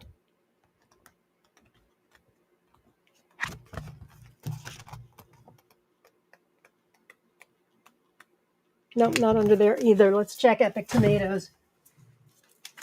These are the questions we need to find out. Turner's Hybrid, page 44, Epic Tomatoes. Let's see what our friend Craig has to say.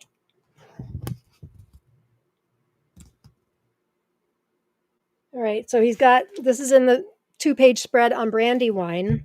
I don't want to read the whole thing. Um,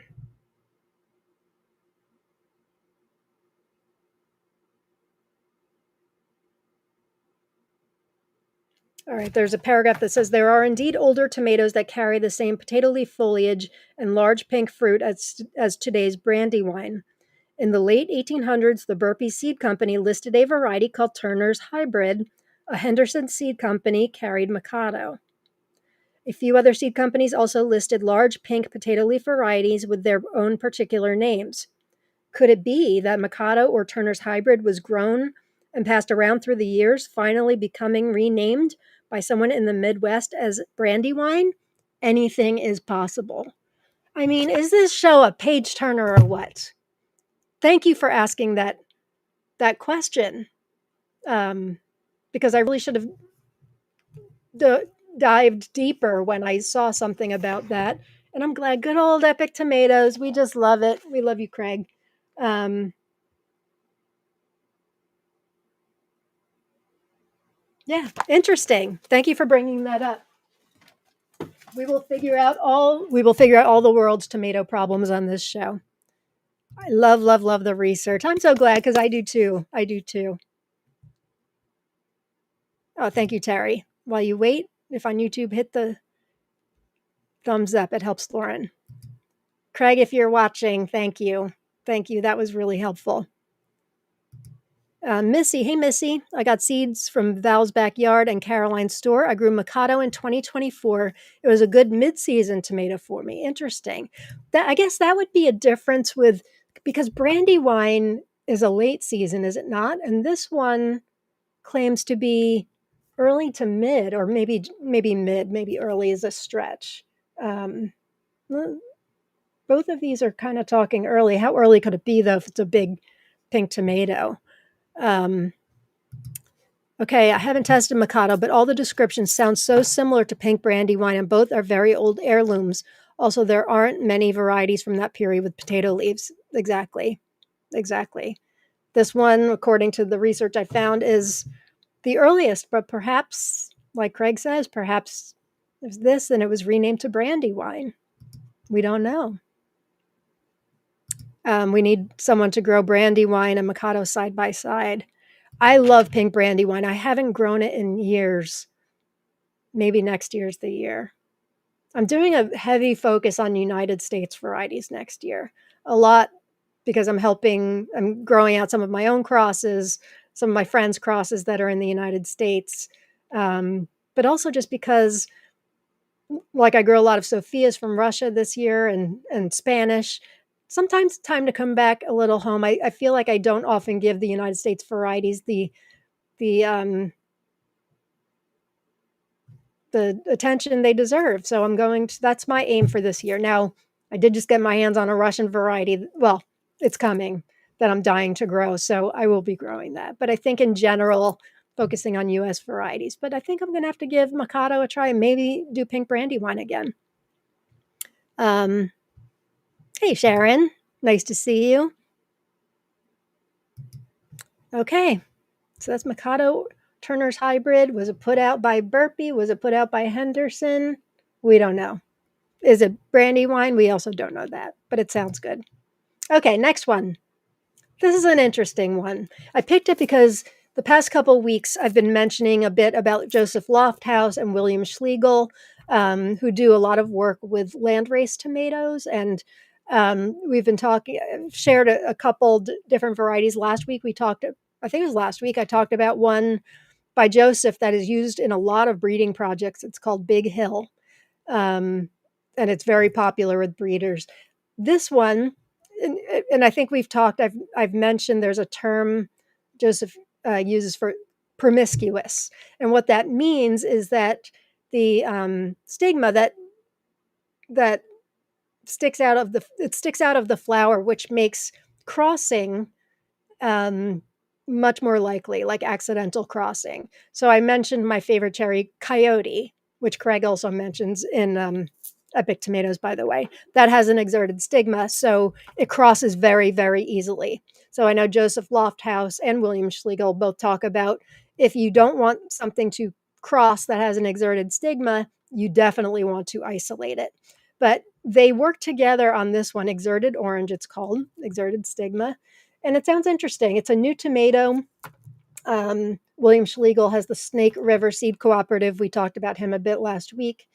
It has especially open and exerted flowers, meaning the stigma tends to protrude out of the flower, making it easier to cross pollinate by insects.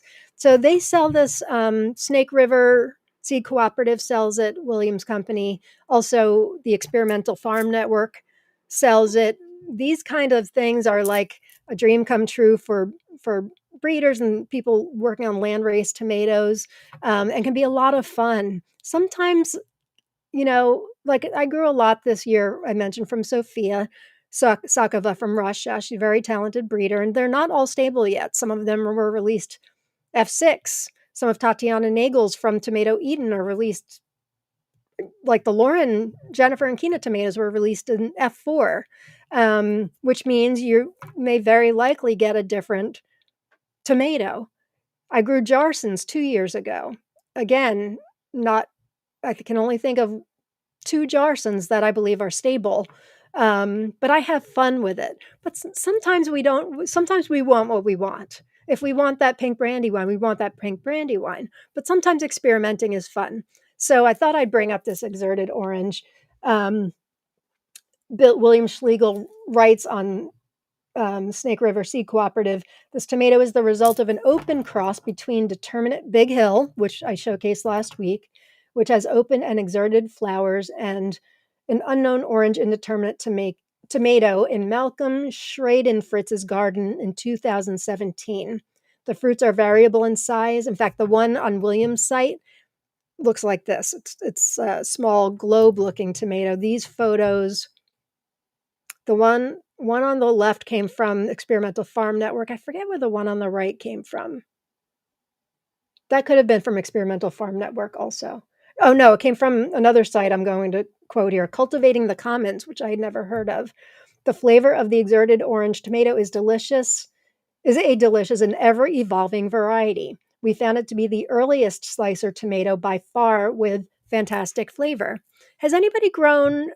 Experimental Farm Network has carried a lot of Joseph Lofthouse's work, the promiscuous, wild, Panamerous, a lot of cool names. Has anybody tried any of these? I have not, but I'd like to. He's a really interesting guy, really smart guy. Um, Jamie, I really want to focus on old heirlooms. I wish I had more room. I would grow them both. I'm with you. I'm with you. Besides working on, helping myself and friends stabilize their stuff, I get excited by a lot of these old heirlooms I've been talking about lately. So I think it's time to get back to basics in a way and focus on some of those. I think one of the varieties I'm going to talk about, if I ever get to it, what time is it? I think I should get to it, hopefully. If not next week, is very difficult to find one that I just found seeds for that seems to be one that is in danger of becoming extinct. And so, as I say every week, we've got to save the tomatoes. If I find varieties, and there's another one that I have that I can't find any other information on other than one site, and they don't sell it anymore. So save the tomatoes. That's our job, gang. Save the tomatoes. Who else? Hey, Jerry's here. Hey, Jerry. Oh, good. Elizabeth, I've been growing out Mission Mountain Grex tomato seeds from Experimental Farm Network. We've gotten a lot of different types, and they've all been really healthy, early, and productive. Fascinating. Thank you so much for telling us that. Um, yeah, I was hoping that somebody would weigh in with that. And I know Julia Peacock, you had me for the surprise game one time, and you sent me like the Panamerous Wildling, whatever it was called, promiscuous variety. And I'm like, what is this? I didn't even know about them at the time. Marvin says Hudson Valley Seed Company says more about it. Says after Turner Hybrid was passed around, it was renamed after a popular opera, Brandy. Actually, that's true and not. The popular opera is actually called the Mikado. Perhaps they got their information mixed up, but the Mikado is a popular opera, Japanese opera, I believe. So that's the opera. I don't believe there's an opera called Brandywine, but so you're right. Um, Perhaps Hudson Valley didn't get their facts right. In fact, if I look back, I think I skipped over some of that. My daughter was actually in the Mikado she's in a production years ago. Mikado. Do I have it? Yes, a Gilbert and Sullivan operetta, which first played in London in 1885 and New York in February of 1886. So thank you for mentioning that. I forgot to mention that part. So this is a Brandywine. Is it Mikado? Is it Turner's hybrid? We don't know, but it sounds good. Anybody else grow any of the yes, Julia, Wildling Panamerus. It was the first to ripen that season. I remember you saying, like, I don't know what you have, but I bet you don't have this. And I didn't. Drew, to think that I hated tomatoes growing up. Oh my. So my cousin Brooke, who was here visiting over last weekend, on Sunday, we went to my sister's. Saturday, we went to my sister's to spend an overnight there so she could visit with my sister also. My sister hates tomatoes. Did I ever tell you guys that? Hates tomatoes. She'll eat ketchup, which is a stretch because it's basically sugar. She will have tomato sauce on things. I didn't realize it extended to salsa because I brought over a jar of my homemade salsa. I thought she ate salsa. I know she eats guacamole. She's like, Lauren, I hate tomatoes, which of course I knew. But it's so funny that we're alike in a lot of ways, but not in that way. Not in that way. Her children like tomatoes, so I'm always hooking them up, but she would rather die than to eat a tomato. Always has been like that. Okay, that's exerted orange. What's next? Caspian pink. This is another one that keeps showing up in things I've been reading and crosses I've been hearing about lately. And I'm like, I have to talk about this. I haven't talked about Caspian pink yet. I have not grown it. Tomato Faifu says it's an ancient variety originating from Russia, developed shortly after the end of the Cold War. It's a dark pink. They weigh from 300 grams to 1 kilogram of flattened beefsteak type with a slight ribbing at the top. Thick and juicy beef with few seeds.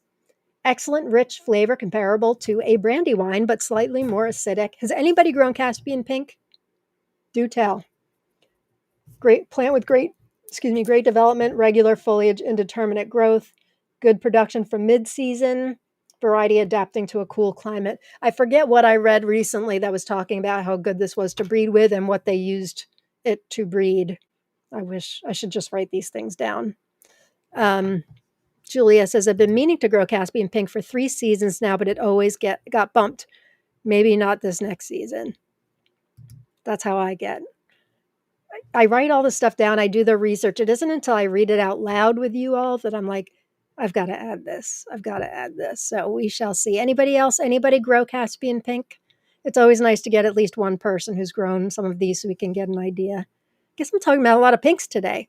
I'm also going to be showcasing a couple hybrids, which I realize that I'm not great about sharing about hybrids, and that's not right because hybrids can be glorious tomatoes for those people that are in hot areas, short growing seasons. Hybrids can be everything. Farmers that need like heavy production and disease resistance and all of that, hybrids are crucial. And so there's been a couple new ones that have come out recently by a breeder that I really like that I'm going to talk about if I ever get to it. Okay, next. Maybe this is one of them. Yes, this is one of them. So this is part of the Cream of the Crop series by Mark McCaslin, of Frog's Leap Farm. He's teamed up with a vendor, AP Whaley.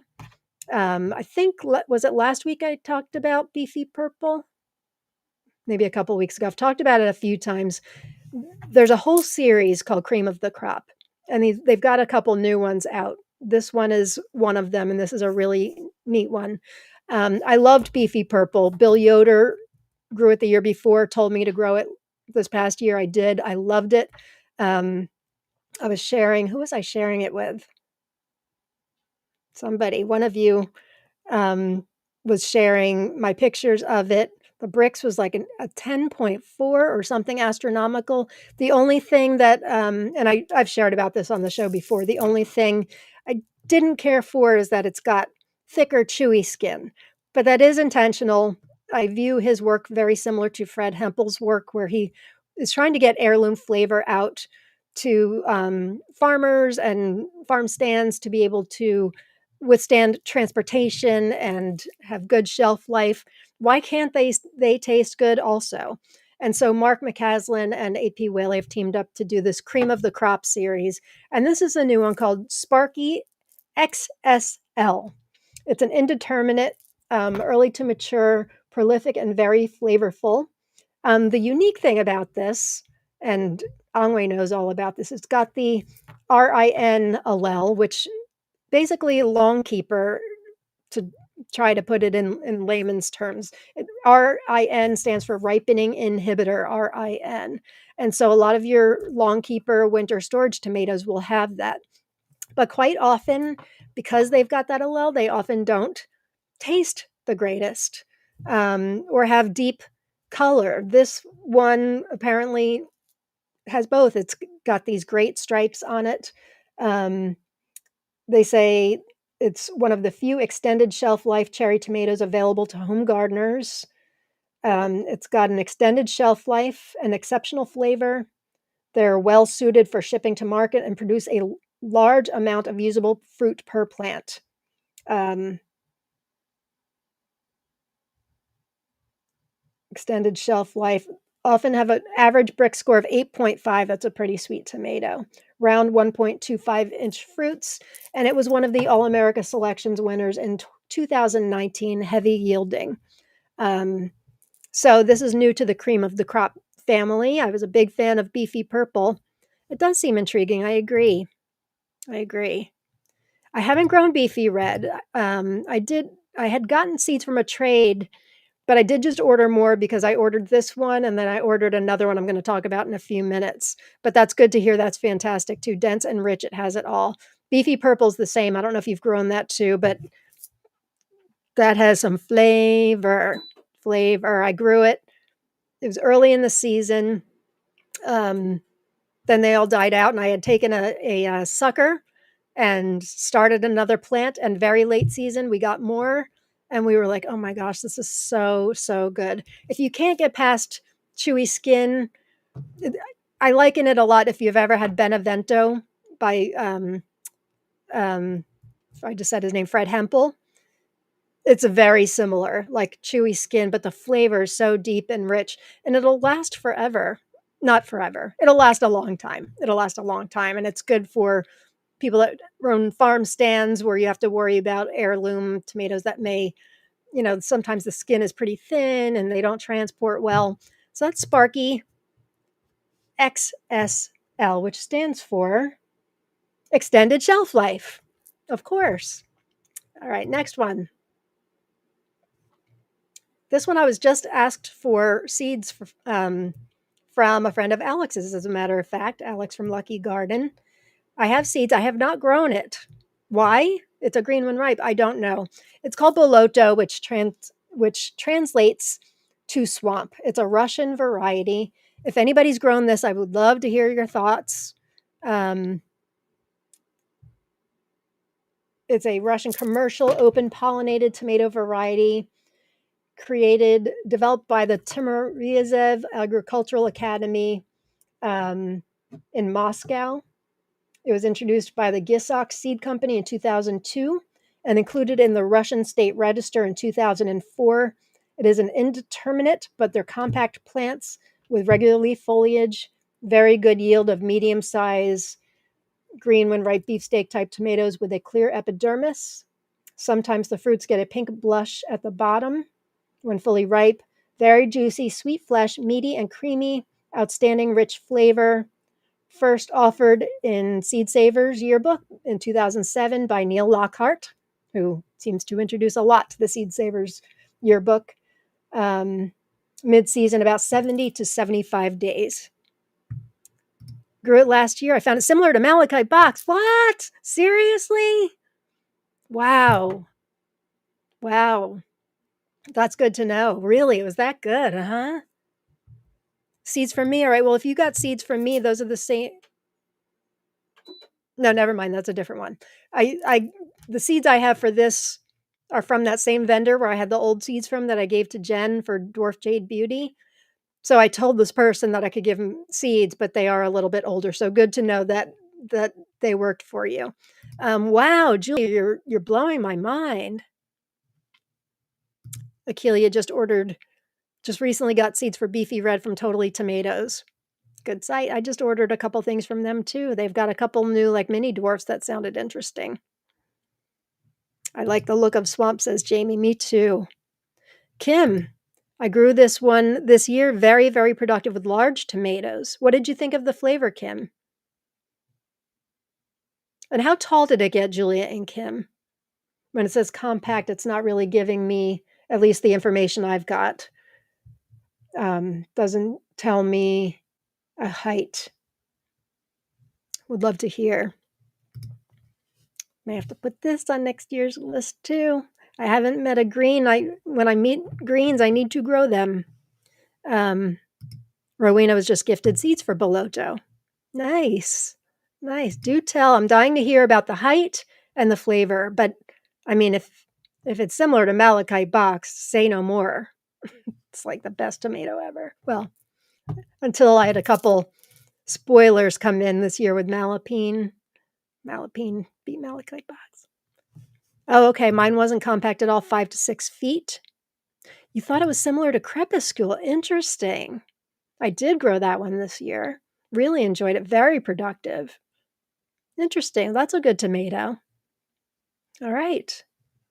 Oh, missed Haley. I grew Boloto last year. I remember it being good, but I didn't have many fruits. I grew it in a grow bag. Okay. This is all really helpful information. About 2 meters high. So that's 2 meters is 80 centimeters. Is that right?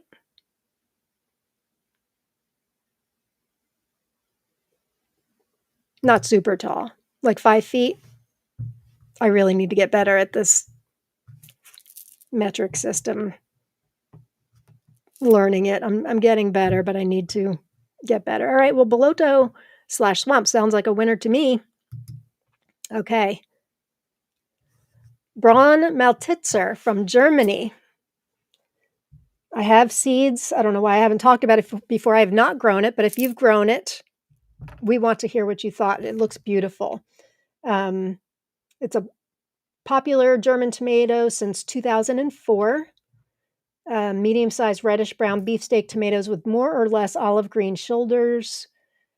It was named by Anne Urban Baumgart from Maltitz. She discovered a chance seedling in her garden, nurtured it, and stabilized the newly created variety. Ah, well, I should have given her credit then.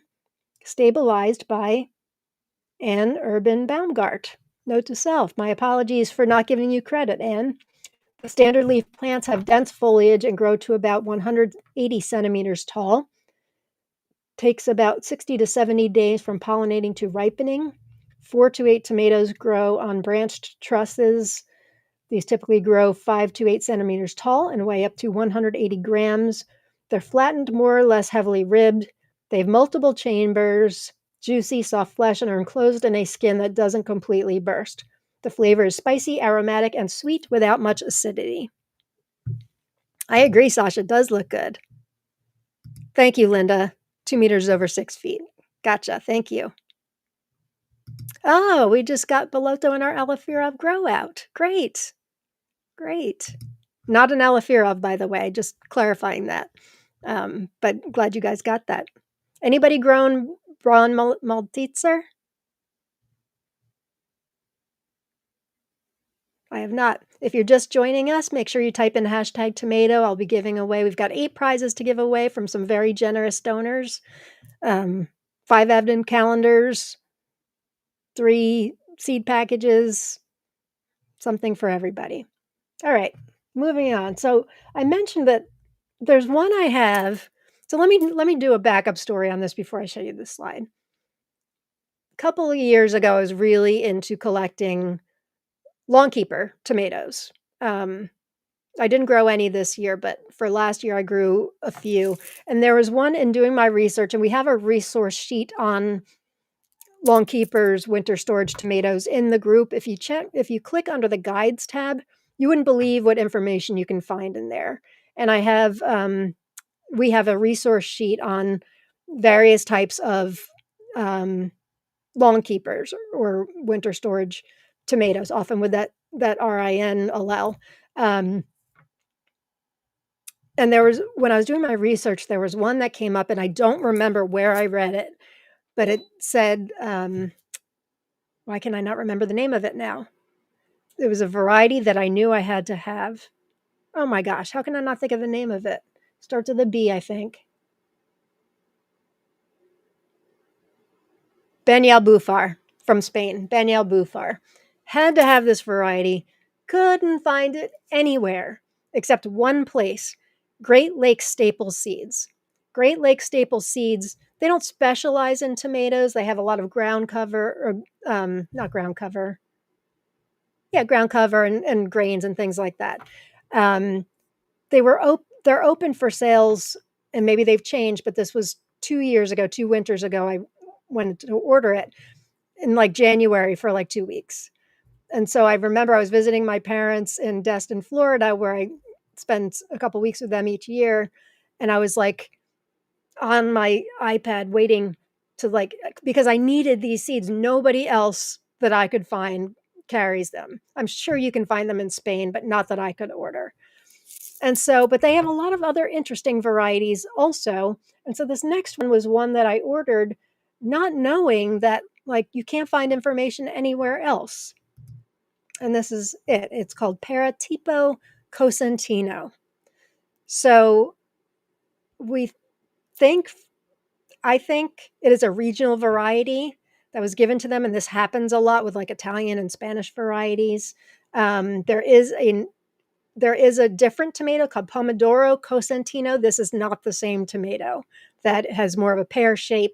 This obviously is not a pear shape. So I did check Great Lakes Staple Seeds still carries it. I don't think they're open again. Maybe they'll open again in January. But here's what they say about it. It's a regular leaf mid-season. It's Cosentino is in Italy's Calabria region. More a spontaneous addition to my 2022 tomato trials. I haven't had luck finding its history. Regardless, the slightly fluted globe tomato certainly proved itself worthy. Great stuff, likely a regional variety. Um, they do well on a 5-foot trellis. So I don't like sharing stuff like this when I know you guys can't find it, but maybe you can. Check out Great Lakes Staple Seeds. I did get the Banyal Bufar. I did grow the Banyal Bufar, and it was a great lawn keeper. But I was looking at it in my spreadsheet. I'm like, just because you can't find really information about it doesn't mean I shouldn't share it because we celebrate all tomatoes, right? So there you go. It does look like a good stuffer. And I'm not that into stuffer tomatoes, to be honest with you. But now knowing that you can't find it anywhere else, this is one where I'm like, I must save the tomato. Yes, interesting insight. I agree. So I think I owe it to everybody to grow this next year, don't you? I have a friend from Spain. He's in the group. He's given me all kinds of fantastic regional tomatoes that you can Google from now and till forever. You will never find information on it because they are regional. A couple lawn keepers that from his father's village, things like that, which are really, really neat. If you're a researcher like me, it makes things a little more difficult. But I think these tomatoes need to be, that's why I share a lot, and you guys share a lot too. I know we need to save the varieties. So there you go. Jamie, I feel like I need to grow a stuffer. I've never tried one. I think I tried one once years ago. And because I love the seasoned goose so much, I'm like, eh. And I don't think it was a very good one either. But I think I could stuff this with some really great vegan stuff. I really do. So I'm going to plan on growing this one next year. And so there you go. If anybody can find any more information on it, go for it. I certainly couldn't. Right, Tiffany, exactly. Save the tomatoes for sure. Taco fillings would be good, Julia, for sure.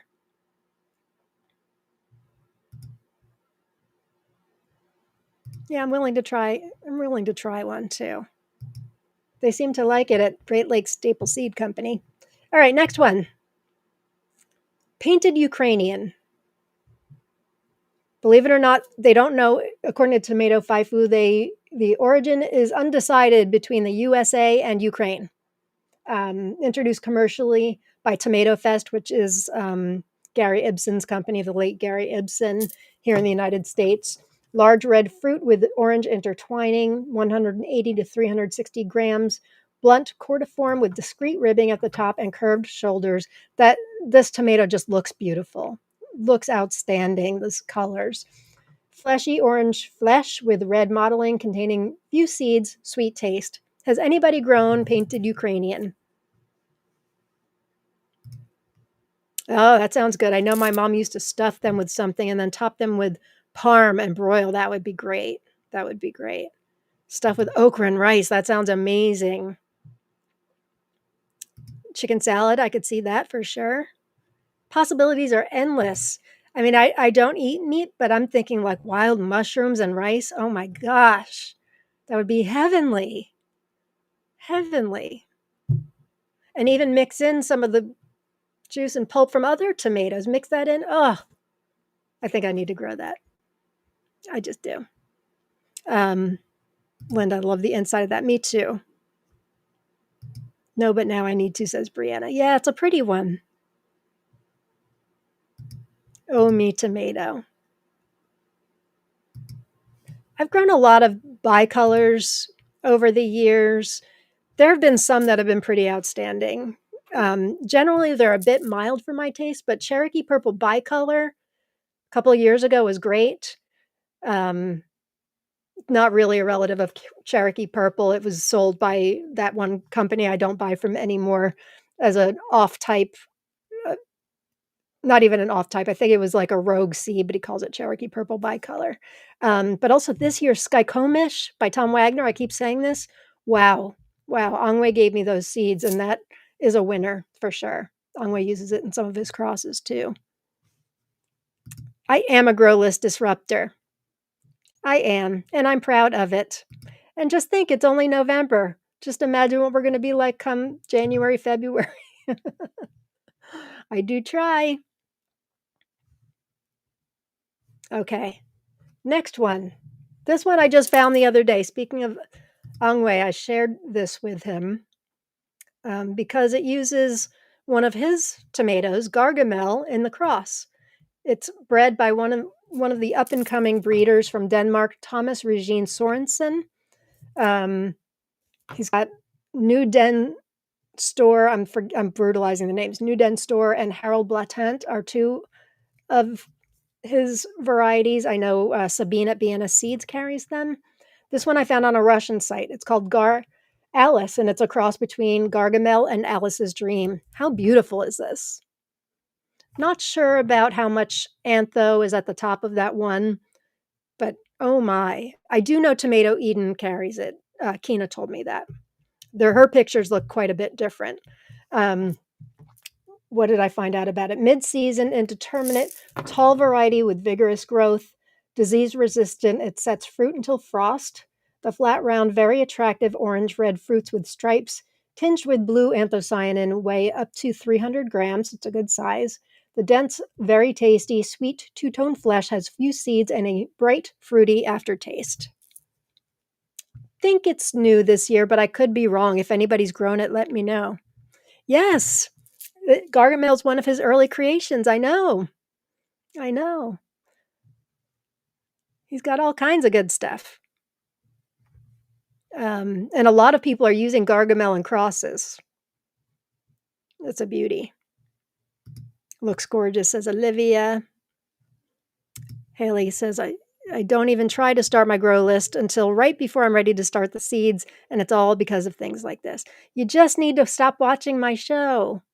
Don't really stop watching my show. But I like to think I give everybody options, not necessarily torture you. Um, we've got 96 live viewers right now. We'll be ending soon. Make sure you type in hashtag tomato. I think I'm going to have to carry some of these over until next week because we're already at almost 2 hours. I don't like to go much beyond that. In fact, let me end. We'll do one more, and then the rest I'll do next week. Wah, wah. I could go on forever, but we need to leave things for next week, and 2 hours is a lot, right? This next one is a rare heirloom variety that I took a chance that a friend of mine who has a lot had it because I couldn't find it anywhere, and alas, she had it. This is a rare variety from Argentina called Platense. I was browsing on the Tomato Fanny website. Tomato Fanny is a vendor in France. Last year, I ordered the Burke TF that I grew came from her, and she's been dabbling in her own breeding, so that came from her. And there were two others which I didn't grow. She's got a nice little site. It's very wonky at times, but she's got a nice little site. And I wanted to see if I was going to order anything from her. I came across this one, and I'm like, they read all about it. And I'm like, I need this, but I couldn't really find anything else that I wanted to order. Sorry about the heater. I'm going between hot and cold that time of year here in the basement. Plus, I'm wearing a t-shirt. So I'm like, well, I need to get my hands on it. Let me read to you about it, and you may want it too. Uh-oh, fast forwarded ahead here. Hey. So it's part of the Slow Food Foundation for Biodiversity, which usually means verging on extinction rather. The Platense tomato is a rare heirloom variety originating from the La Plata region of Argentina, known for its large, flattened, ribbed red fruits with intense flavor. That gets me. Juiciness and high seed content. That gets me too. Indeterminate with regular leaves, was revived around 2000 after nearly disappearing. Tomato Faifu from Belgium says it was imported in the first half of the 20th century by European migrants. Fruits are 200 to 350 grams, fleshy, juicy flesh, containing lots of gel and seeds, intense heirloom tomato flavor. This is a Lauren tomato. Intense, lots of seeds and gel, rare. It checks all the boxes for me. Let me read to you what the Slow Food Foundation for Biodiversity says. They say it's also been referred to in the past as Raya Verde or green stripe, Raya Negra as black stripe, and Colorado Grande big red or invulnerable tomato. I'm not sure why. It is a tomato that's known for its intense flavor and color, large size, and juiciness. It is an early tomato harvested, well, months don't matter to us. It is believed that the variety was introduced by Spanish, Portuguese, and Italian immigrants to the area of La Plata in the province of Buenos Aires in the 1930s, and the variety was popular until the 1980s. As a traditional variety, the Platense tomato thrives under natural production conditions. It's talking about farm stuff here. It's found for sale seasonally from small local farms and farmers markets. The introduction of commercial hybrid varieties and industrial agricultural techniques in the 1980s and 1990s led to a decline for the Platense tomato, which was difficult to commercialize due to its irregular shape, leading many growers to switch to more profitable varieties. The high-quality taste of the Platense, however, means that it remained in cultivation by traditional farmers who saved the seeds. Local farmers and organizations have worked to reintroduce and promote this variety in the area, with initiatives at farmers markets and the annual Platense Tomato Festival, started over a decade ago. Despite its superior taste, the Platense tomato faces strong competition from higher-yielding hybrid varieties that can be produced year-round. We'll be growing this in 2026. Again, save the tomatoes. How good does this sound? It sounds amazing. For those of you looking to order unless she's changed, Tomato Fanny from France, she did ship to me in the United States last year. It took a couple months, but she did. I don't know if things have changed with the new laws or anything now, but I couldn't find any place else to order it from other than her. Hey, Cindy, I didn't see you here. Add to wish list. Good. Oh, thank you, Susan. Only 50 likes. Yes, if everybody can hit the like button, I would appreciate it. That does help me out a lot. Dana says, yum. Time went so quickly. It always does, doesn't it? Life is too short to not have options. Been trying to explain this to my hub for years. I know. Me too. Options, and more options. Sounds delicious. All right, so that's Platense. And thank you to my friend who is sending me a couple seeds for this. I really, really appreciate it. Totally excited about it. Mandy grew Gargamel this year. I grew it. My seeds were cuckoo. They were not true to type. So maybe another time. All right, so we're going to stop there. I've got I've got like 5 more, but we've got some prizes to give away. Make sure you type in hashtag tomato right now if you haven't already done it. Oh, thank you, Olivia. Everybody watching can hit that like button. It doesn't seem like it's important, but it really is important. I appreciate it. And if you don't subscribe, that's important too. Thank you.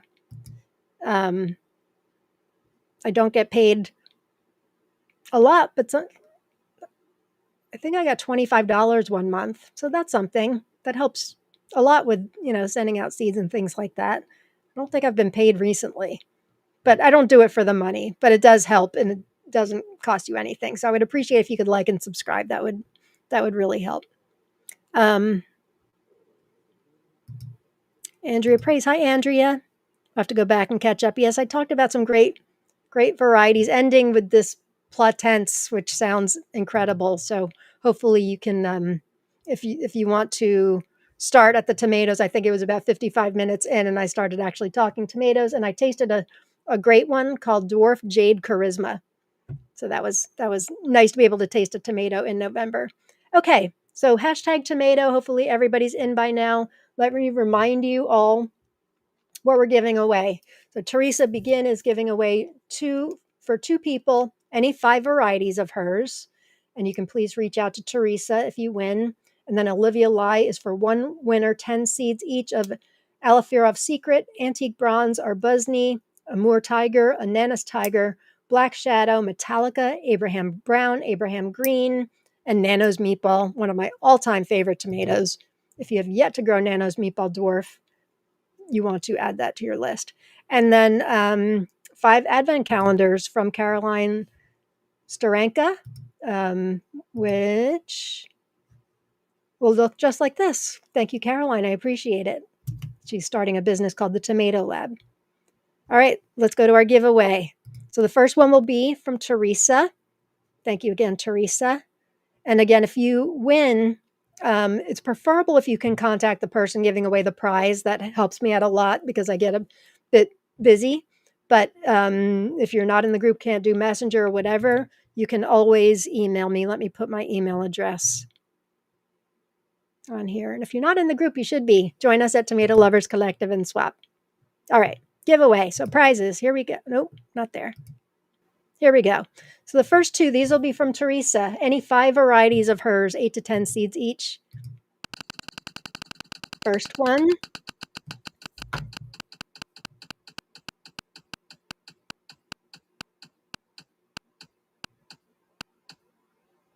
Terry, Crafty T333.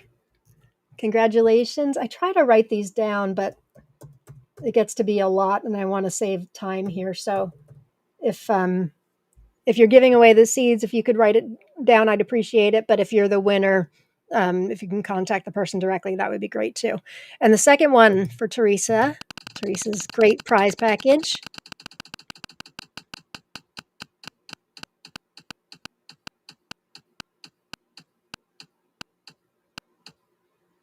Mariah Lavin. Congratulations, Mariah. You can contact Teresa Begin, Begin. Congratulations to you.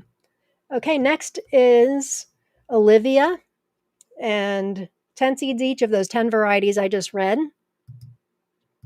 And if you can contact Olivia if you win this, that would be great. Olivia, if you could make note of it too, that would be helpful also.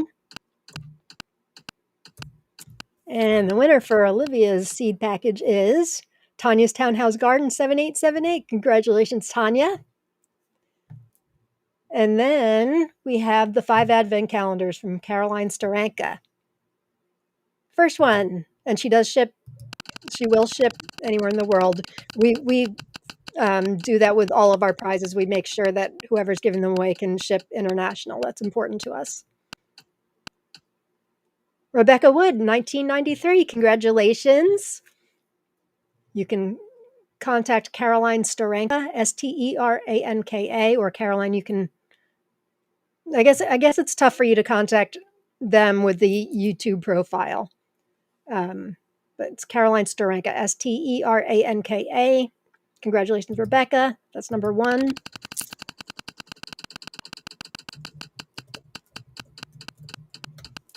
Even I don't know who the profiles are on YouTube a lot of the time. Number two, Jane Herford. Congratulations, Jane. You can contact Caroline also. Number three, but so many people have been coming out with some great advent calendars this year. It's really a lovely sentiment. Everybody that gives stuff away. Kathy Robertson, congratulations, Kathy. That's number three. Fourth one. We had 99 live viewers right now. We just need one more to reach 100. I'm very, very grateful that so many of you tune in, and I hope you have as much fun as I do. 01 Woof. Congratulations, 01 Woof. And last but not least is, we're at 102. Look at that. Yay. 102 live viewers. Last but not least,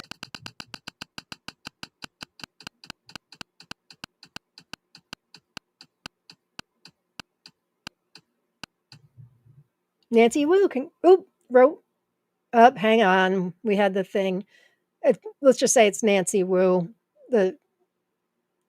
Sometimes it freaks out like this, goes through when it's done, but it was Nancy Wu. So Nancy, congratulations to you.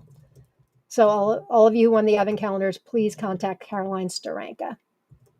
Nancy Wu. All right. Well, that is it for us for 2 weeks. On this note, for Thanksgiving here in the United States, I just want to thank you all. I'm going to get a little weepy. Thank you all for your support. This year, over the years, we've been doing the show for a couple of years now. I really appreciate you coming and spending. We're at 104 live viewers now. I really appreciate you coming and spending your Thursdays with us. It's not just me, with us and talking tomatoes. It seems to do our souls good for so many of us. I appreciate it, and I've said it multiple times, but I love doing this show.